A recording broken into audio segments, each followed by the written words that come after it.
Hello students, આજે આપણે 322નો unit 3 plant physiology 2 plant physiology 1 આપણે પૂરો થઈ ગયો. એમાં કોઈને ક્વેરી હોય તો મને પૂછી શકો છો. તો આમાં આપણે પહેલાં રેસ્પિરેશન એટલે કે શ્વસન પ્રક્રિયા જોઈશું. તો પ્રત્યેક સજીવ કોષમાં અસંખ્ય જૈવ રાસાયણિક ક્રિયાઓ ચાલતી હોય. જૈવ રાસાયણિક ક્રિયાઓમાંથી અમુક એવી હોય કે જે સંશ્લેષાત્મક હોય અને અમુક વિઘટનાત્મક. તો જેનું વિઘટન થઈ શકે એને શું કહેવાય? વિઘટાત્મક. તો જે સંશ્લેષાત્મક ક્રિયાઓ હોય એને ચય ક્રિયાઓ તરીકે ઓળખવામાં આવે અને વિઘટાત્મક ક્રિયાઓને અપચય ક્રિયાઓ તરીકે ઓળખવામાં આવે. શ્વસન છે એ અપચય ક્રિયા છે, એટલે એમાં શું થશે? વિઘટન થશે, એટલે એને અપચય ક્રિયા કહેવામાં આવે. કારણ કે કોષમાં થતી વિવિધ ક્રિયાઓ માટે શક્તિની આવશ્યકતા રહેલી હોય અને શક્તિ આપણને શ્વસનમાં કયા સ્વરૂપે મળશે? તો એટીપી સ્વરૂપે આપણને શક્તિ આવશ્યક રહેલી. આ શક્તિ સજીવો શ્વસનની ક્રિયા દ્વારા પ્રાપ્ત થાય. ખોરાક તરીકે મેળવાતા વિવિધ દ્રવ્યો જેવા કે કાર્બોદિત, લિપિડ, પ્રોટીન બધામાં રાસાયણિક સ્વરૂપે ઉર્જા રહેલી હોય. શ્વસનની ક્રિયા દરમિયાન આ શક્તિ ઉપયોગમાં લઈ શકાય તેવા સ્વરૂપમાં એટલે કે એટીપી સ્વરૂપમાં પ્રાપ્ત થાય. શ્વસન ઉર્જા ત્યાગી પ્રક્રિયા છે. શ્વસનની ક્રિયા દ્વારા ખોરાકના ઘટકોનું ઓક્સિડેશન થાય. ઓક્સિડેશન થવું એટલે ઓક્સિજનનો ઉમેરો થવો, O2નો ઉમેરો થવો. જે પદાર્થોના રાસાયણિક બંધોમાં સંચિત સ્થિતિને શ્વસનની પ્રક્રિયા દ્વારા ચયાપચયમાં ઉપયોગમાં લઈ શકાય તેવા સ્વરૂપમાં ફેરવી શકાય તે પદાર્થોને શું કહેવાય? સ્વાસ્થ્ય પદાર્થો. આ સ્વાસ્થ્ય પદાર્થોમાં મુખ્યત્વે બે ઘટકો આવેલા હોય, કાર્બોદિત અને લિપિડ. સ્વાસ્થ્ય પદાર્થો એમાં મુખ્યત્વે બે ઘટકો રહેલા હોય છે, કાર્બોદિત અને લિપિડ.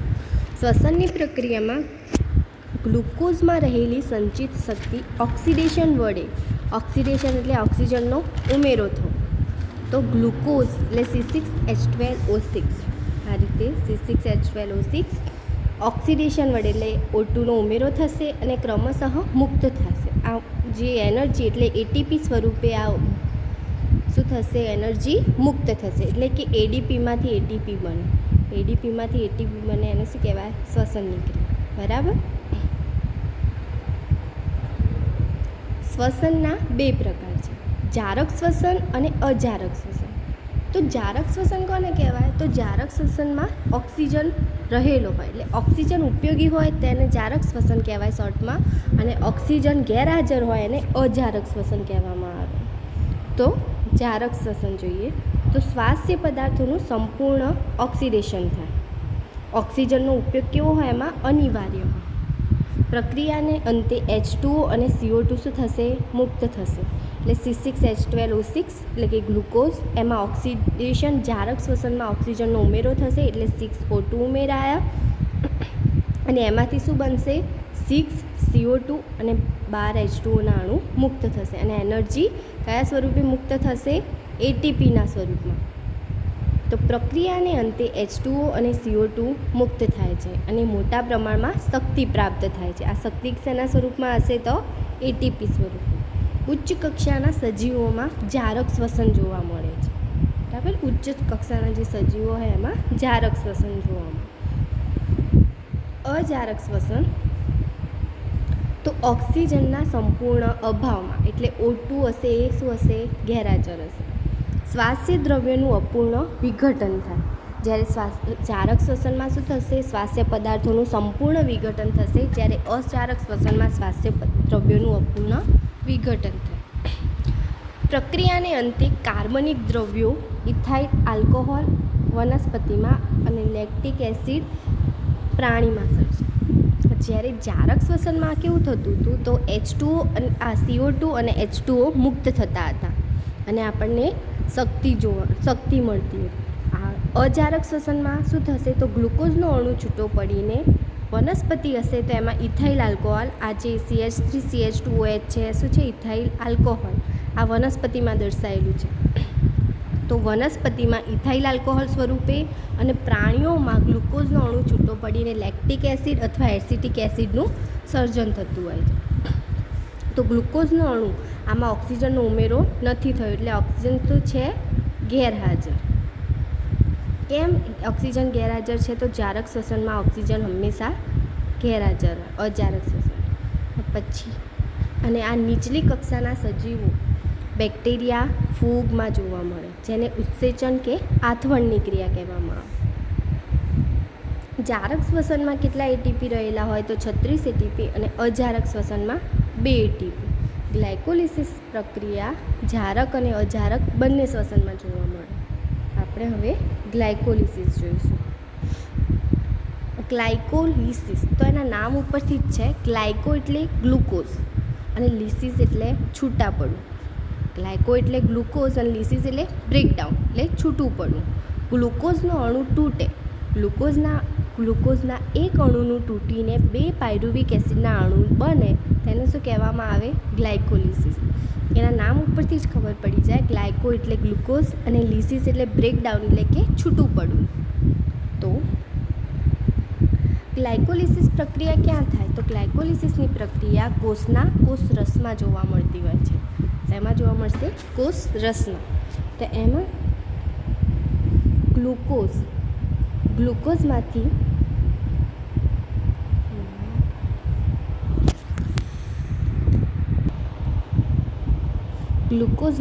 હેક્સોકાઇનેઝ ઉત્સેચકની હાજરીમાં ગ્લુકોઝ 6 ફોસ્ફેટ બનશે. ગ્લુકોઝમાંથી હેક્સોકાઇનેઝ ઉત્સેચકની હાજરીમાં શું બનશે? Glucose 6 phosphate.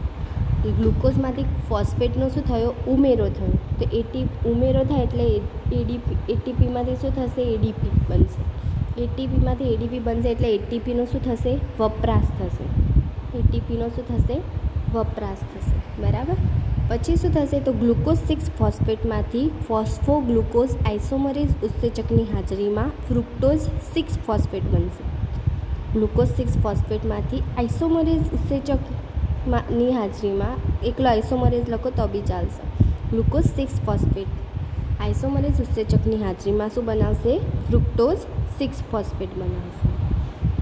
ત્યારબાદ ફ્રુક્ટોઝ 6 ફોસ્ફેટ ફોસ્ફોફ્રુક્ટોઝ કાઇનેઝ ઉત્સેચકની હાજરીમાં ફ્રુક્ટોઝ 1,6 બાયફોસ્ફેટ બનાવશે.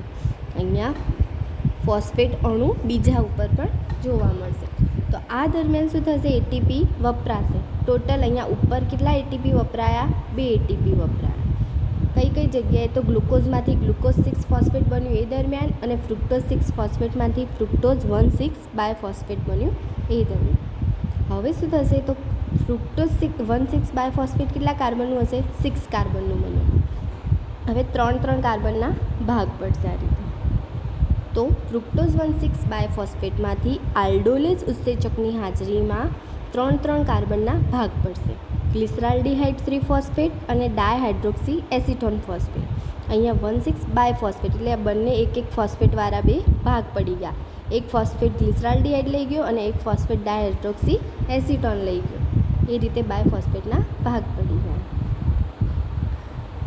આ બંનેમાં ગ્લિસરાલ્ડિહાઇડ 3 ફોસ્ફેટ અને ડાયહાઇડ્રોક્સી એસિટોન ફોસ્ફેટ બંને એકબીજામાંથી બની શકશે. એના માટે કયો ઉત્સેચક વપરાશે? તો ટ્રાયોસ ફોસ્ફેટ આઇસોમરેઝ.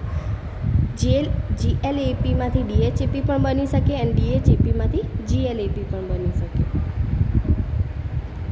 તો એ રીતે અહીંયા એના 2 મોલ દર્શાયા છે. જો કે આ રે પ્રક્રિયા ચાલુ કરીએ તો એ આ રે આખી થશે અને GLAP વાળી અને DHAP વાળી કરીએ તો બી પણ એ આખી આ રે પ્રક્રિયા પાયરુવિક એસિડ વાળી મળશે. તો એ રીતે આપણે ખાલી આ રીતે 2 મોલ દર્શાવી દીધા છે પહેલેથી. તો ગ્લિસરાલ્ડિહાઇડ 3 ફોસ્ફેટ હાઇડ્રોજીનેસ ઉત્સેચકની હાજરીમાં શું બનાવશે? 1,3 બાયફોસ્ફોગ્લિસરિક એસિડ. 1,3 બાયફોસ્ફોગ્લિસરેટ એટલે કે 1,3 બાયફોસ્ફોગ્લિસરિક એસિડ બનાવશે. એ દરમિયાન શું થશે? રિડક્શન થશે, ઓક્સિડેશન થશે અને D+માંથી NaDHનું રિડક્શન થશે, ઓક્સિડેશન થશે. પછી શું થશે?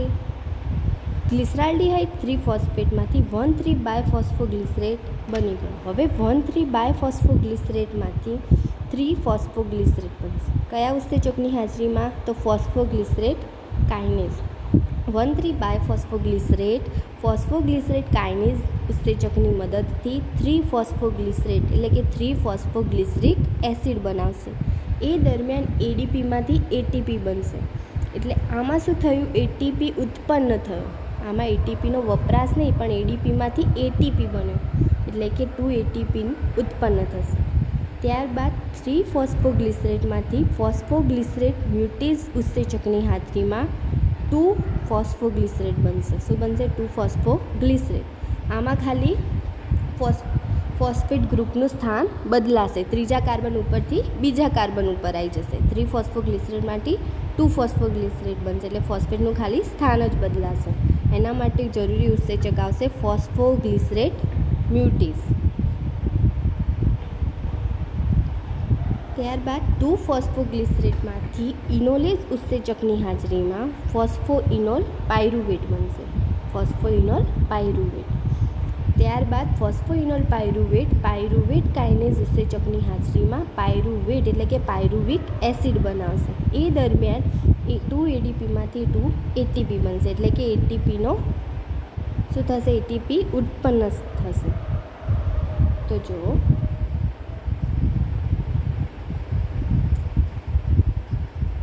અહીંયા 2 એટીપી શું થયા? અહીંયા 2 એટીપીનો વપરાશ થયો, બરાબર. અહીંયા ઉપર 2 એટીપીનો વપરાશ અને નીચે શું થશે? આ 2 એટીપી અને આ 2 એટીપી, એટલે ટોટલ કેટલા? 4 એટીપી ઉત્પન્ન થશે. અને બીજું શું ઉત્પન્ન થશે? 2 NADH. એક NADH માટે કેટલા એટીપી જરૂરી હોય? 3 એટીપી. તો 2 NADH છે તો કેટલા એટીપી આવશે? 6 એટીપી. 6 એટીપી અને 4 ટોટલ કેટલા થયા? 10 એટીપી. હવે 10 એટીપીમાંથી આપણે બેનો તો વપરાશ થશે, એટલે ટોટલ કેટલા એટીપી ગ્લાયકોલિસિસ દરમિયાન વપરાશે? 8 એટીપી, બરાબર. જોઈએ તો ગ્લાયકોલિસિસ એ શ્વસનનો પ્રથમ તબક્કો છે. પહેલાં ગ્લાયકોલિસિસ આવે શ્વસનના તબક્કામાં, ત્યારબાદ ક્રેબ્સ ચક્ર અને ત્યારબાદ ઓક્સિડેટિવ ફોસ્ફોરાયલેશન. તો ગ્લાયકોલિસિસ એ શ્વસનનો પ્રથમ તબક્કો છે. તેને EMP તરીકે ઓળખવામાં આવે છે. કેમ EMP? તો એમ્બેડન, મેયરહોફ અને પેરાનસ નામના વૈજ્ઞાનિકે શોધ્યું હોવાથી તેને EMP તરીકે ઓળખવામાં આવે છે. એમ્બેડન એટલે E, મેયરહોફ એટલે M અને પેરાનસ એટલે P, એટલે EMP. એ રીતે એને ઓળખવામાં આવે છે. ગ્લાયકોલિસિસ, તો ગ્લાયકો એટલે ગ્લુકોઝ અને લિસિસ એટલે છૂટા પડવું. તો ગ્લુકોઝના અણુનું છૂટા પડીને 2 પાયરુવિક એસિડ ઉત્પન્ન થવાની ક્રિયાને શું કહેવામાં આવે? ગ્લાયકોલિસિસ. ગ્લુકોઝથી પાયરુવિક એસિડ સુધીનો ક્રમશઃ અધઃપતનની ક્રિયાને ગ્લાયકોલિસિસ કહેવામાં આવે છે. તેમાં શું થાય? ગ્લુકોઝ C6H12O6 એટલે ગ્લુકોઝમાંથી શું બનશે? Pyruvic acid CH3COCOH. આ પાયરુવિક એસિડ બનશે. 2 ATP અને 2 NADH2 એ રીતે આપણને જોવા મળે. તો આ પ્રક્રિયાને ગ્લુકોઝના એક અણુના વિભાજન થઈ 2 અણુ પાયરુવિક એસિડ બને. આ પ્રક્રિયાના 3 વિકાસ તબક્કા છે.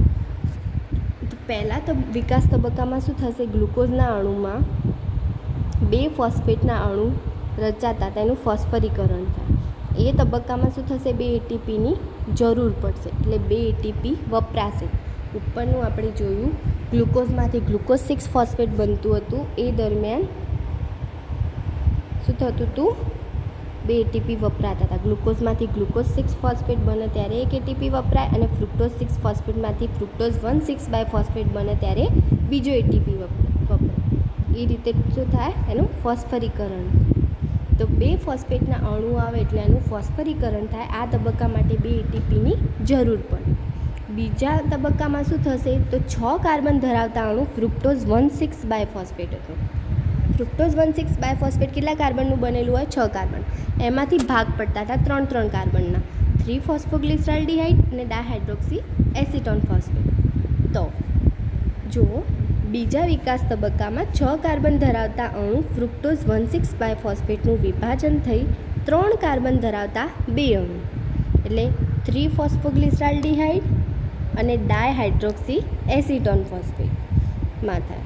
આ બે પદાર્થની આપસમાં ફેરબદલી થઈ શકે, એટલે કે ફોસ્ફોગ્લિસરાલ્ડિહાઇડમાંથી ડાયહાઇડ્રોક્સી એસિટોન ફોસ્ફેટ બની શકે અને ડાયહાઇડ્રોક્સી એસિટોન ફોસ્ફેટમાંથી ફોસ્ફોગ્લિસરાલ્ડિહાઇડ બની શકે, એટલે એકબીજામાંથી ફેરબદલ થાય. અને એ દરમિયાન જે ફેરબદલ થાય એના માટે કયો ઉત્સેચક આવશે? Triose phosphate આઇસોમરેઝ. આઇસોમરેઝ ઉત્સેચક હોય એ શેના માટે હોય? તો એકબીજામાંથી ફેરબદલી થવા માટે ઉપયોગી ઉત્સેચક હોય. ત્રીજો તબક્કો, તો ત્રીજા તબક્કામાં શું થશે? તો ત્રીજા વિકાસ તબક્કામાં 3-PGA 3 ફોસ્ફોગ્લિસરિક એસિડનું અધઃપતન થઈને પાયરુવિક એસિડના 2 અણુઓ બનશે. બરાબર? એમાં શું થશે? 4 ATPનું ઉત્પાદન થશે. જોઈએ જો આમાં જુઓ 1,3 બાયફોસ્ફોગ્લિસરેટમાંથી 3 ફોસ્ફોગ્લિસરેટ બને. એ દરમિયાન 2 ATP શું થાય? બને. 2 ATP ઉત્પન્ન થાય. 2 ATP ઉત્પન્ન થયા 1,3 બાયફોસ્ફોગ્લિસરેટમાંથી 3 ફોસ્ફોગ્લિસરેટ દરમિયાન. અને બીજા ક્યારે ઉત્પન્ન થશે? તો ફોસ્ફોઇનોલ પાયરુવેટમાંથી પાયરુવિક એસિડ બનશે. એ દરમિયાન 2 ATP ઉત્પન્ન થશે. એટલે ટોટલ કેટલા ATP ઉત્પન્ન થયા? 4 ATP. પણ ઉપર 2 ATP શું થઈ ગયા? યુઝ થઈ ગયા. એટલે ટોટલ જોઈએ તો 2 ATP.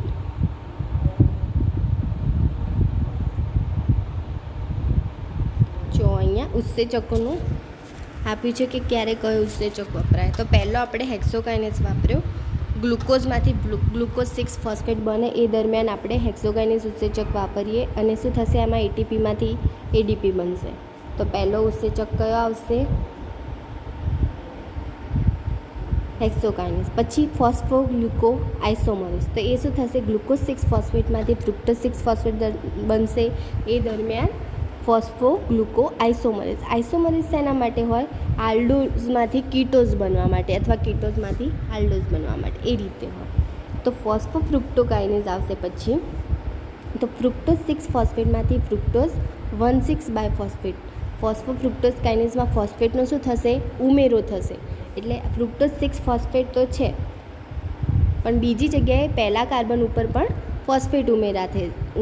એટલે ફ્રુક્ટોઝ 1,6 બાયફોસ્ફેટ બનશે. અને એ દરમિયાન પણ શું થશે? ATPનો વપરાશ થશે. એટલે ATPમાંથી ADP બનશે. પછી છે ફ્રુક્ટોઝ બાયફોસ્ફેટ આલ્ડોલ. તો ફ્રુક્ટોઝ 1,6 બાયફોસ્ફેટમાંથી ફ્રુક્ટોઝ 1,6 બાયફોસ્ફેટ છે એ 6 કાર્બનનું. હવે એમાંથી શું બનશે? 3 કાર્બનના ભાગ પડશે. તો ડાયહાઇડ્રોક્સી એસિટોન ફોસ્ફેટ અને ગ્લિસરાલ્ડિહાઇડ 3 ફોસ્ફેટ, એ બંને કેટલા? 3 કાર્બનના છે. બરાબર? એ દરમિયાન કયો ઉત્સેચક વપરાશે? તો ફ્રુક્ટોઝ બાયફોસ્ફેટ આલ્ડોલેઝ. Triose phosphate આઇસોમરેઝ. તો એ ક્યારે વપરાશે? તો ડાયહાઇડ્રોક્સી એસિટોન ફોસ્ફેટમાંથી ગ્લિસરાલ્ડિહાઇડ 3 ફોસ્ફેટ બનવા માટે ટ્રાયોસ ફોસ્ફેટ આઇસોમરેઝ અને ગ્લિસરાલ્ડિહાઇડમાંથી ડાયહાઇડ્રોક્સી એસિટોન ફોસ્ફેટ બનવા માટે પણ ટ્રાયોસ ફોસ્ફેટ આઇસોમરેઝ વપરાશે. એટલે એકબીજાની અરસપરસ ફેરબદલી કરી શકે. એટલે એકબીજાનું શું કહેવાય? સમતોલન જળવાઈ રહે. પછી આવશે ગ્લિસરાલ્ડિહાઇડ 3 ફોસ્ફેટ ડિહાઇડ્રોજિનેઝ. તો ગ્લિસરાલ્ડિહાઇડ 3 ફોસ્ફેટ ડિહાઇડ્રોજિનેઝમાંથી શું બનશે? 1,3 બાયફોસ્ફોગ્લિસરેટ. 1,3 બાયફોસ્ફોગ્લિસરેટ. તો એ દરમિયાન ડિહાઇડ્રોજિનેઝ છે એટલે NAD પ્લસમાંથી શું બનશે? NADH2.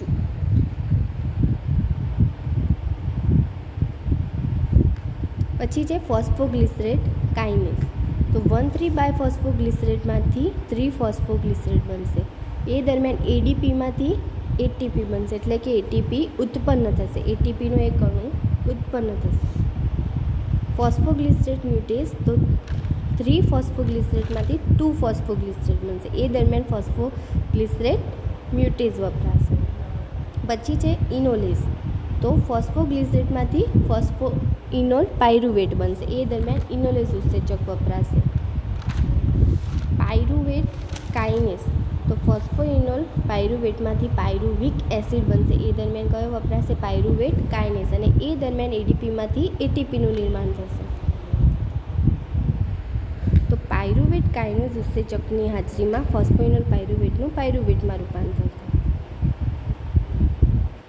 આખી પ્રક્રિયા આપણે જોઈ હાલ યાદ હોય તો ગ્લુકોઝનો પહેલાં અણુ લીધો હતો, એ દરમિયાન આપણને શક્તિ કઈ રીતે મળી? તો એક ગ્લુકોઝના અણુમાંથી 2 પાયરુવેટ, એટલે 1 મોલ ઓફ ગ્લુકોઝ, એક ગ્લુકોઝમાંથી 2 પાયરુવિક એસિડના અણુ મળે. એ દરમિયાન 2 ATP પહેલાં શું થયા આપણે વાપર્યા, એટલે ATPમાંથી શું બન્યું? ADP. 2 ATP એટલે કે વપરાશ. પછી છે 4 ADPમાંથી 4 ATP, એટલે 4 ADP એટલે 4 ATP શું થયા? ઉત્પન્ન થયા. અને 2 NAD પ્લસમાંથી 2 NADH2 બન્યા. એટલે ટોટલ કેટલા થશે? એક NADH માટે કેટલા ATP વપરાય? 3. તો અહીંયા 2 છે એટલે ટોટલ 6. અને 6 ATP પછી અહીંયા 4 ATP ઉત્પન્ન થયા, એ રહ્યા, એ ટોટલ 4 ATP, એટલે 6 અને 4 10 ATP ગ્લાયકોલિસિસ દરમિયાન બન્યા. પણ 2 ATP શું થયા? ઉપરની ક્રિયા દરમિયાન વપરાઈ ગયા, એટલે 10માંથી 2 ATP બાદ કરી દેવા, એટલે ટોટલ 8 ATP ગ્લાયકોલિસિસ દરમિયાન ઉત્પન્ન થાય છે. બરાબર? તો આમાં ઇનપુટ અને આઉટપુટ એટલે કે શું બને છે? તો ગ્લાયકોલિસિસ દરમિયાન એક ગ્લુકોઝમાંથી શું બને? 2 પાયરુવેટ, એટલે કે 2 પાયરુવિક એસિડના અણુ બન્યા. એક NAD પ્લસમાંથી શું 2 NAD આવશે, અહીંયા ખોટું છે. 2 NADમાંથી શું આવશે? 2 NADH. અને 2 ADPમાંથી શું બનશે? 4 ATP. બરાબર? ઘણી બધી પ્રક્રિયાઓમાં ફોસ્ફેટના વહન માટે Mg+2ની હાજરીની જરૂર પડે. આપણે હેક્ઝોકાઇનેઝ ઉત્સેચક છે, ગ્લુકોઝમાંથી ગ્લુકોઝ 6 ફોસ્ફેટ બને, એ દરમિયાન Mg+2ની હાજરીની જરૂર પડે. તો એ કેમ પડે? તો કારણ કે કેલ્વિન નામના વૈજ્ઞાનિકે કહ્યું કે ATP અને ADP ચિલેટ કોમ્પ્લેક્સ વડે ઉત્સેચકની સપાટી પર જોડાયેલા હોય, અને તે માટે મેગ્નેશિયમ અને પાયરોફોસ્ફેટની જરૂર પડે. મેગ્નેશિયમ અને પાયરોફોસ્ફેટની જરૂર પડે એટલે ATPનો વપરાશ થાય, એટલે ATPમાંથી ADP બનતું હોય છે. અહીંયા લખ્યું છે ગ્લાયકોલિસિસમાં 2 NADH ઉત્પન્ન થાય છે. આપણે જોયું કે એ રીતે 2 NADH ઉત્પન્ન થાય છે, અને એક NADH માટે 3 ATP બનાવે. એક NADH કેટલા ATP બનાવે? 3 ATP. એ રીતે 2 NADH છે તો 3 ગુણ્યા 2 એટલે 6 ATP બનશે. ટોટલ કેટલા ATPનું નિર્માણ થશે? તો 2 NADH2 બનશે પહેલાં, તે રીતે 6 ATP બન્યા. પછી 4 ADPમાંથી 4 ATPનું ઉત્પન્ન થયું, એટલે કેટલા થયા? 6 અને 4 10. પણ આ ચક્ર દરમિયાન ઉપરના જે આ 2 ATP છે એ શું કયા છે? વપરાયેલા. ઉપરના જે 2 ગ્લુકોઝમાંથી ગ્લુકોઝ 6 ફોસ્ફેટ બન્યો એ દરમિયાન જે ATP વપરાયો એ, અને બીજો ATP નીચે વપરાયો એ રીતે 2 ATP વપરાયેલા છે એ દર્શાવેલા છે. એટલે ટોટલ કેટલા ATP બનશે? આ ચક્ર દરમિયાન 8 ATP બનશે.